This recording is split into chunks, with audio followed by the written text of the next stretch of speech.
Good. Hang on.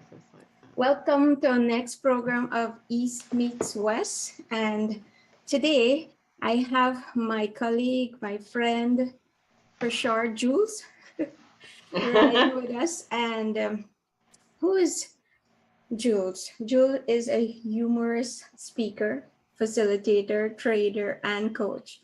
And Thank she you. has presented at national and regional conferences throughout the US.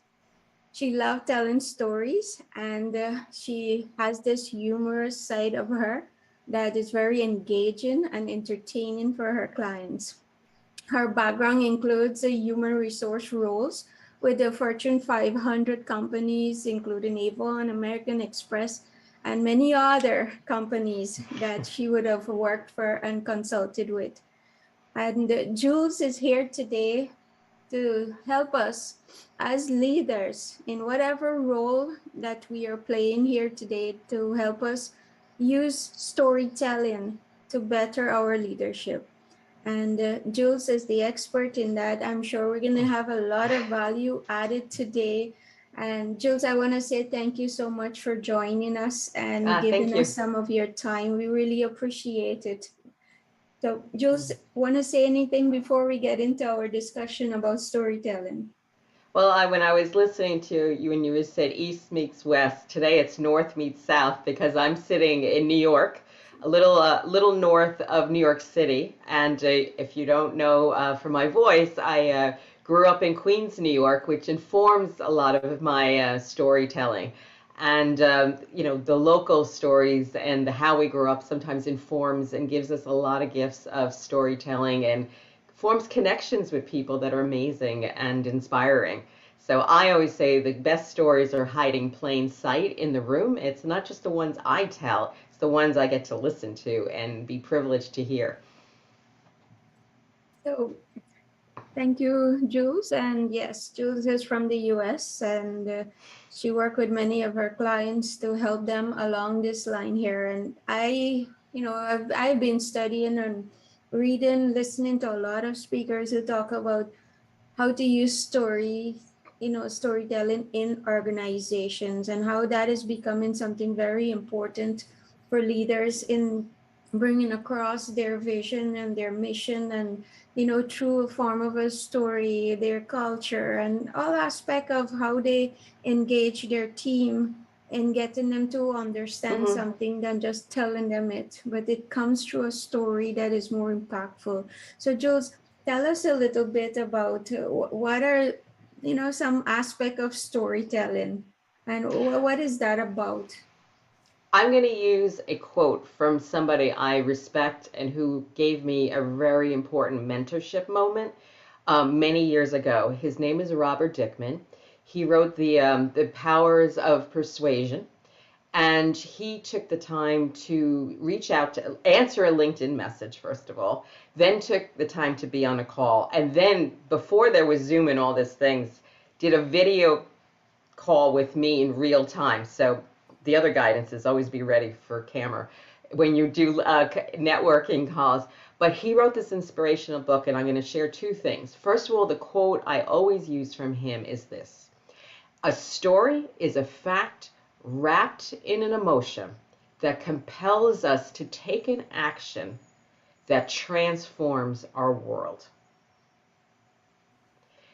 And I, that, I think, captures so much, because when we're giving a lot of facts on our left brain side, we hear them, we hear them, we hear them. It may make cognitive sense or common sense, but it doesn't stay in our memory and we disconnect. And the power of using story, whether it's metaphor, little mini metaphors, is it gets people to listen and, most importantly, to remember and start to build on the learning. And a lot of the learning I talk about are small moments. And that's how we build leadership. It's appreciation that every day. Not everything in our life is dramatic and huge. It's getting all of us to pay attention and appreciate the good things we do. Now, before I digress, I also want to share the second thing this gentleman taught me when I was literally walking around my laptop, telling him like a story that I was going to share. And he gave me an amazing two questions that I have worked into every other session I've ever given or any workshop. How do you want to receive your audience or the people who are listening to you? And how do you want to be received by them? Two simple questions that start the relationship with your listener and the dialogue. So Robert Dickman out there, he knows it because I still connect with him and send him a message that I'm still quoting him.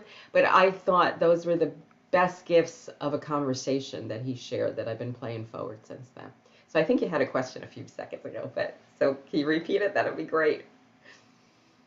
No, that's okay. I was just agreeing with you. Mm-hmm. I do believe that when you tell stories, people remember that. And sometimes as Mm-hmm. speakers, or even, you're in a meeting and you're trying to bring over a point, and people don't remember that. But if you tell them a story, and even if you tell it in a joking way, they actually remember that more than everything Mm-hmm. else that you said. And I am doing my Toastmasters pathway right now, Ah, wonderful. and it's engaging humor, because for Mm-hmm. me, I believe, everyone say I'm so serious, and some people might not agree with that, but I want to, get better at bringing humor into when you're speaking. And so, that aspect of it helps people indeed to remember. And I like that. Mm-hmm. Using stories help you to remember what is Mm-hmm. the points you were trying to bring out. And I'm sure many people, when you listen back to them, when they say something, they'll remember the story. And I love the fact you're pushing out of your own comfort zone to do humor, because humor is a bit of truth wrapped in um, a lot sometimes. And it's finding the irony. And you're also hitting on a very good point when I do a talk or when I do a speech. It's getting out of my own head to say we all share something in common and what could connect. I remember in the beginning of COVID, I was asked to be in a conference because I was talking about my book. And I went, it used to be at conferences in a nice resort, and there was food and everything. So I used that moment to say the irony that I have a potted plant next to me that I had to bring my own palm tree to the conference, and nobody was serving me food. So we could relate to each other on the screen and have a little moment to prepare the listener before you get into the content that you want to share. The other thing I was thinking about when you were saying about stories, way before, it's written about so much in the media now, storytelling and then the hero. Well, way before that was a thing, I was using stories because I had very little budget, or no budgets, let's put it this way, when I was in human resources. So it was the only thing I had was my smile, my voice, my brains, and that was it. And I was doing a lot of recruiting, and for whatever reason, I started to use a story when I was interviewing people, because you must have had this. The question everybody always wants to ask, like, tell me of a failing, tell me what you're trying to improve. And everybody comes so prepped and so ready to, like, this very curated example of how they don't do something right and they conquer it. Well, I had a different approach. I asked a question about a 2020 experience of something that went really wrong, but provided a pivotal lesson for them that they've applied ever since that moment. Now, the interviewee was looking at me like, where did this come from? So to buy them some time and to get them to relax a little bit, I would share a story of my first real retail management store, where the stock market had crashed, staff issues, everything. And I talked about working to hire people and figuring out how much trouble could somebody get for 2 hours in a store, but apparently a lot. So in that transparency where they would hear my failure, but what I learned from it is it helped me coach other people later on about how they recruit and how to listen to your gut and how to invest time and hire in haste, regret at leisure. So abundance of lessons. But what happened out of that was the most amazing gift. Not only they heard me and they relaxed and they shared something, and it showed me that they were okay where they are in their own self-development, because we're not hiring perfect. We're hiring people that want to move forward and learn from their experiences, and that makes for good leadership and a good employee that's going to own up when something's not going right. And what also happened is when they were in the process of hiring, I was able to walk them down a few weeks later on a piece of paper and really say something much more in depth. Besides, they took statistics, they took economics, they took, all the stuff that doesn't mean anything. I could give a vignette about why they were the good person. And then finally, when they were with us, when it came to professional development, when it came to anything, we had already started to build a rapport from the first day that was a little more substantive than, hi, welcome to the company. My name is this. I work in HR. And everybody's like, okay, fine. So it was a little bit a more tangible relationship. And I had absolutely no theory. It basically, like I said, it came from, I had to figure out a way to find good people and make them feel comfortable and want to come back many times. So that's it. So thanks. Yes. So, Jules, tell us, what are like some of the benefits of using stories? What Um, leaders use it, well, how can they benefit from using this new? I want to say new because for me, it's not something that you were hearing previously, even mhm. maybe in the past decade or so. You weren't hearing people talk about storytelling, how this is so important. Start using stories instead of just content or telling people things, but the context, which is the Mhm. stories behind it, the examples. Tell what are some of the benefits you find are using stories. You've used the most important word naturally. It's almost like I gave you notes beforehand to say context is the gift of what stories provide. And it's not like you're going to give a 5 hour story in a fable or announce it. You're using, when we use stories in our conversation, it could be a mini example that has a beginning, middle, and end, or a little bit more lengthy. Like I gave the example being a failed retail manager in the beginning before I learned how to improve. It's giving context because a lot of times directives come from on high or somewhere another division, and nobody understands why something is important. And an example of how something's going to make a difference. So stories don't always have to be from the past. They can be creating a story of what we envision the company or the organization will be able to do if we change a couple of things. If everyone smiles and greets people coming in the door, perhaps turnover will come down a little bit because people will feel like they're valued. What happens if we all agree to share an issue when we see it in a very respectful way? So you're creating also a vision story of how you would like the organization to be. But everyone learns from a mistake or something personal. Um, when we get on. I mean, there's always a feeling of stage fright, even though I know I do a lot of podcasts. It's like, well, I have something to say. So sharing that with your audience and being vulnerable, that's the thing. When you share a story, you're putting yourself first, not to be selfish first, but to be vulnerable and to be honest. And that enables people to take a chance and share some truths. And that's what we're looking for. The other part of the story work that's so important that I work with another organization called Narrative is they teach the art of listening.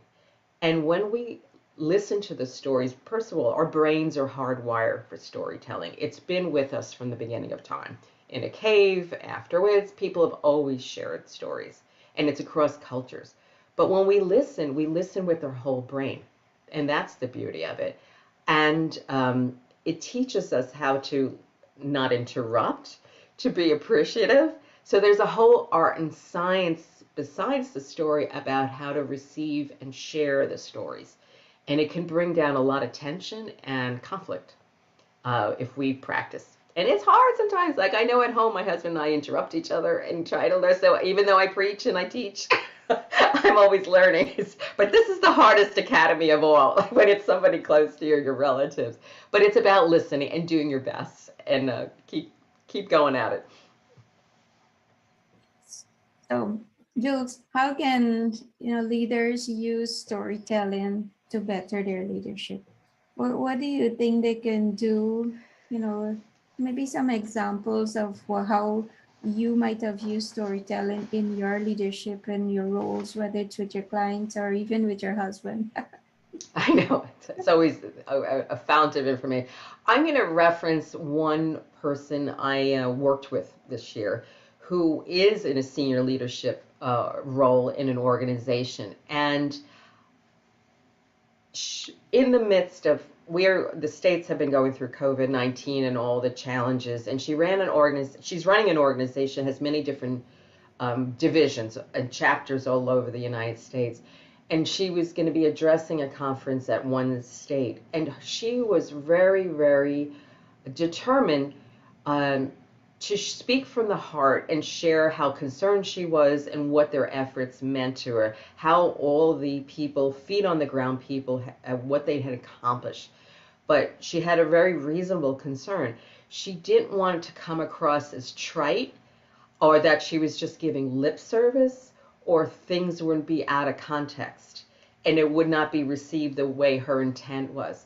So we worked together in this sense to really vet what the story is. And that's the other thing. Sometimes we need a sounding board to say, I have good intentions of what I'd like that person to experience about me or know about me. But when it's a bigger conversation and you're going through a crisis or a big change, it's very good to have a few trusted advisors or sounding boards at different points, whether it's your admin, whether it's your another colleague, and say, to bounce things off, to say, will this land the way I want this to land when I share this story or share this example? Will I think I'll get the benefit of what I'm trying to do and teach? So it's a little bit about being spontaneous and then also about practicing and just testing. Because like you said, it's especially when people use humor, I may have some great analogies and stories, but I also know to toss them off if they don't belong. I may be in love with that line and think, oh, this would be great. But I always have the expression like, toss it off the boat. It doesn't belong here. So less is more, practicing and using it. And asking people to share their own experiences. Because Shanti, you're in the business of coaching and leading and consulting. And giving people permission to share at every level is the why we tell stories. Because there's an abundance of great information that's hiding in plain sight. You've been to graduate school. There's a ton of case studies where the guy on the assembly line who knows his stuff and observes the machinery gives a great, and I can think about somebody actually in one of the companies at Diageo that really spotted something that would improve how fast a bottle could be filled and labeled if they changed one thing on the line or the timing of the line when a product was being produced and out. But if that leader hadn't come in and developed a rapport to know that that person could feel comfortable and safe raising their hand in the group, that bit of very valuable, productive information would not have been shared. So that's just one example of, where a story and just showing up to take some interest in your staff at all levels makes a difference. So it's the listening, it's the sharing and being truthful, and then allowing a space for people to voice their opinions or give an example. And it's being patient too. Sometimes we don't like what they hear, but what they're saying. But it bears listening to, and that sets the groundwork for trust. Jules, thank you for that. Indeed, less is more. Being Mm-hmm. able to listen as a leader, oh, I stress that so much. It's something that we all practice in every day to become better listeners and indeed, when we are as leaders telling the story, or whether we are listening to the story of someone else, is for us to be able to connect with them in what they're saying, not what we would like to say and interrupt or so.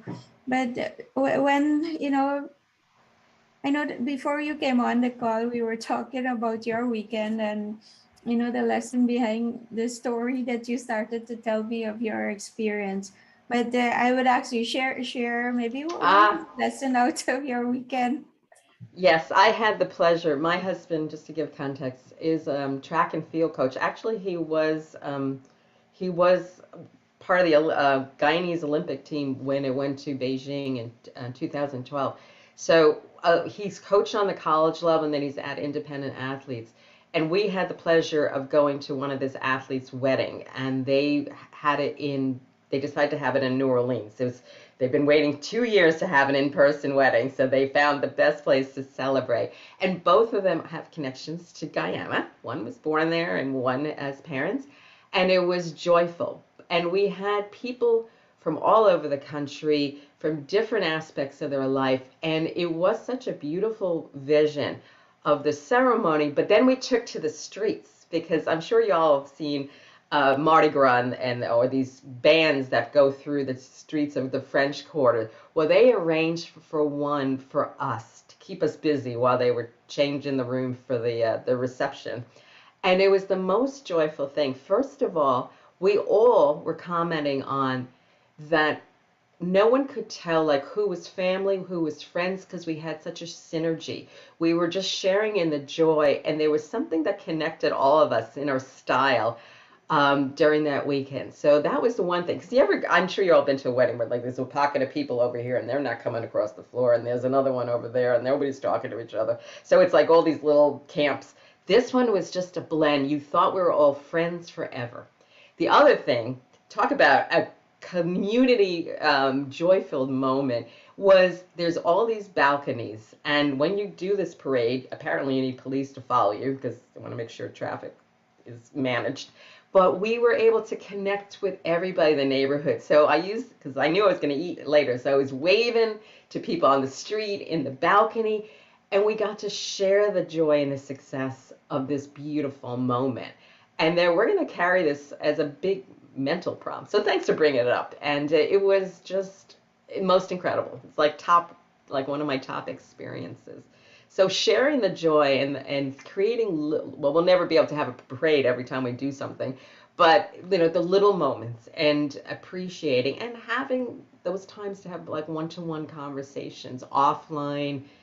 If you're able to meet in person, where we're starting to do that here, in person, could be on the phone. We don't always need to be camera ready. But just little moments of appreciation make such a difference to build leadership connection. Shanti, haven't you had moments when the president comes by you or the VP and you realize they remembered your name? You're like, okay, that's pretty good because they've got 100 something people to, or 200 or 300 people, and if they remembered you, you're like, huh, I'm. They recognized me. They remembered something. So it's those tiny little moments that we build on and have some fun. As you were telling your experience over the weekend, which is a Mm, beautiful story, and I'm thinking, okay, how can you, this was your story, and as mm-hmm. an example, of a leader, any one of us might have gone through a weekend like that, and you're talking about synergy, and I'm thinking about an organization. Organization is made up of many different personalities, people coming from different backgrounds. But in your wedding story that you just told, how people from different background came together and enjoy a moment without any judgment, and they just connected. And how similar, if maybe someone is telling this story, how they could use it as an example in our organization, coming from different background, how can we connect like this, what took place with this wedding here. And then you I have talk an answer. about going out into the streets, and then connecting with the neighbors, and so I'm thinking now, okay, from internal in the organization, how do you connect with your communities? How do you connect with your customers? And how do you roll the same synergy that you have among your team with your customers that are coming in the store, or coming into your organization, or your clients, or whoever, even the community, connecting with them in that way through your company. So I love the story, and it's every single day something happened. While I was driving to work, there's a story there. There's a story from the time you wake up in the morning, and using those stories to pull lessons out that you can actually connect with people to help them understand. And I think that is so powerful, that when we can use everyday story, that yes, I understand that. I was doing a session, and in the session had lectures nurses, and it had a faculty dean, and so there were like little different backgrounds, but the material that I was sharing, it kind of touched from all different angle. And so the teachers, the professors that were teaching, the nurses, could have connected with my example that I was using about the scorecards that doctors use to check Mm, your pressure, your hmm. maybe some blood tests to check where you're at with this and all of that. But using the stories that could connect with your audience, whether it's one or a thousand, your team, how do your everyday story can actually help them to understand, concept that you're trying to bring over to them, to help get them to, buy in, get them to understand, get them going, inspiring them, and all of that. But I really love what you just shared, and being able to pull that out. You brought up things that are really important, and one of the things about story and setting the groundwork, especially if you're doing it in leadership every day. Yes, you can sell a very motivational story in a crisis that makes a difference, but how people listen and receive it really is determined by how they've been treated on a regular basis and how they've been individually impacted. And it has to do with being listening first, as I said before, and then it really helps about being curious. Now, this weekend meeting 80 people and seeing people I hadn't seen was for me like the best gift to give me, a re-energizing, because I got to ask questions, and it's simple. Where are you from? How do you know each other? What gives you energy when you're not here dancing in the streets? What are you doing on a regular day? So little moments of things that connect us. Food connects us, the weather connects us. Find those simple moments to start the conversation and appreciate others. So it's more about listening. And it's also about leadership. Leadership now, and I do other podcasts with colleagues in teaching. We have rewritten the rules of what a manager is supposed to be right now. That used to be the all knowing, all technical expert that had all the vision for 5 years. We can't always predict that. The person who is an awesome leader is somebody who can pivot, build smart people around them that are willing to say what's going right, what's going wrong, or what the probabilities of certain things, that are being authentic, and drilling it down to the rest of their team, those values. When a story is shared, it has much more impact because that person has built on little moments. Um, when I did one of my first conferences, where I thought I was going to be talking to a group down a hallway for 100 people, which I thought was enough, and I found that I was going to be 500 in front of a big screen on a stage, and I like my book and my speech was actually built on the internal noise I had in my head about what am I going to say to these people. They're not going to see a big fancy title. They're going to say, why did we pay good money to see her, and how does she fit in with the picture? I decided to show up as me finally, and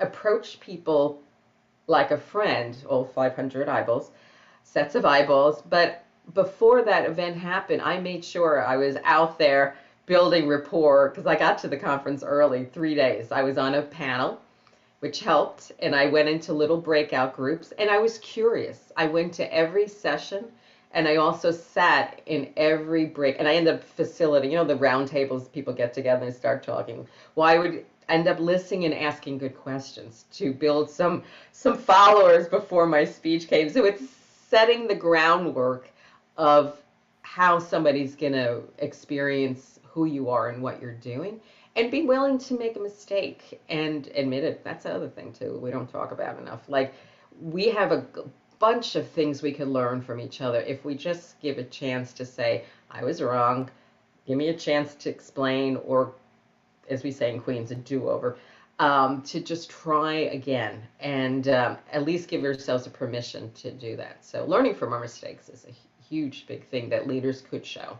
And a lot of times that's not, we're not saying make a mistake like somebody ran off with the money type of mistake, but, that something didn't go right or wrong, to listen and figure out how they could figure out some solutions that make sense and have some patience around that. So a little aspirational, I know, on some days, but there's some wisdom there to learn from too. And I've witnessed a lot of wasted time, too many lawyers, too much conflict that could be solved by a few come around the table, sit, listen, have a conversation. Yeah. So Jules, I'm sure you have a lot you can share with us, and this is all about adding value to the leaders, not only in my country but around the world. All those who are listening, Wow, what they okay. could pull out from this here, and add value to their lives, that they could improve in whatever area. But I really appreciate your time with us, and I would just give you maybe a minute or two if you want to share maybe one small tip. I know you shared a lot of things that we could Mm-hmm. take away here today. In closing, any small tip or so that can help us get started in our storytelling? We all have stories and information about that we can share. I think the biggest gift we can do is to try. And sometimes a one-to-one conversation is as much act of bravery and vulnerability as getting up in front of a large group. And my other thing is, be curious. Be curious. I mean, we're all connected in most amazing ways. Um, and constantly ask questions and just be appreciative. There's an abundance we can learn by that, and just recognizing and seeing that person that's in front of us. And then there's my book. It came out of, conflict. It came out of frustration and funny moments, and a speech that came out of just pure luck. Basically, it's somebody invited me to talk. And it's the Learned in Queens Communication Playbook, which I keep next to me every day because I've been married for decades. It's very blurry on camera. But look at all these post-it marks that I remind myself the wisdom. And it's about what we do when we get in trouble, when we're using our little phones, the conversations in our head we have, that we're writing a script that's probably not real, that we're mistakenly assuming a lot of things, and some things we can do to get ourselves out of trouble. But most importantly, we're all connected. We're one amazing connection and story away from each other. And that's the beauty of this whole thing. Thank you, Jules. Yes, I love this storytelling. And Mm. you know as kids, they a lot of learning for kids happen through storytelling, and even for us, we could remember so many stories that were taught to us as adult. Now we could remember them, and many things that was taught in the school we can't remember. I know. And nobody has time to, when you're getting in trouble and you're stuck, we all get stuck in a dynamic, or we're frustrated or something didn't happen. And that's why I wrote it. My book is a picture book with little vignettes. No one has time to read a PowerPoint and say, I got a 20-page deck of information a few months ago, and it was really informative. Let me, hang on, stop what you're doing. Let me go read what that point is. A picture that helps your vision, a little story, and a pause. Pauses are good. Pauses are really important to kind of slow us down and just acknowledge that we need to regroup. Because a lot of times stuff starts with us. our dynamics. So that's the big lesson too. It starts with us. I know it's hard to hear, but it starts with us. So Jules, thank you so much for being on the program and giving us this time again. The value that you've added to many people. It's we cannot express how much we appreciate what you're Thank you. doing. And now And I have to go. I have to leave. I have we're to. hoping someday you're going to come again and share some other aspect that keep building on stories and how it can help us as leaders. And yes, we were talking earlier, and we also know that leadership is not about position and title, and Hmm. you can use this even with your kids to help them wherever you are, that you can use storytelling to get through to someone else. And it's really amazing. I want to say art. And as you Hmm. said, that we all have it in us. So it's just pulling it out and using it to help Hmm. us get along, communicate better, bring over our points, whatever it is that you will need by start using stories. So thank you so Yeah. much, Jules. And Yeah. And yes, it's a gift, and honest, I make a lot of jokes, but I always think when people share with me and take that chance, it's a gift. It is a gift and an honor to be part of that whole process. So, and likewise with you, this has been a real gift. And thank you so much. And all the best with your work. You definitely have a lot going on down there. And, one day at a time and more good things to come. Cheers. Be safe and be well. definitely. Thank you, Jules. Enjoy, and we will see everyone in the next week where East meets West, and we're meeting from all parts. Yes. Enjoy. Be safe.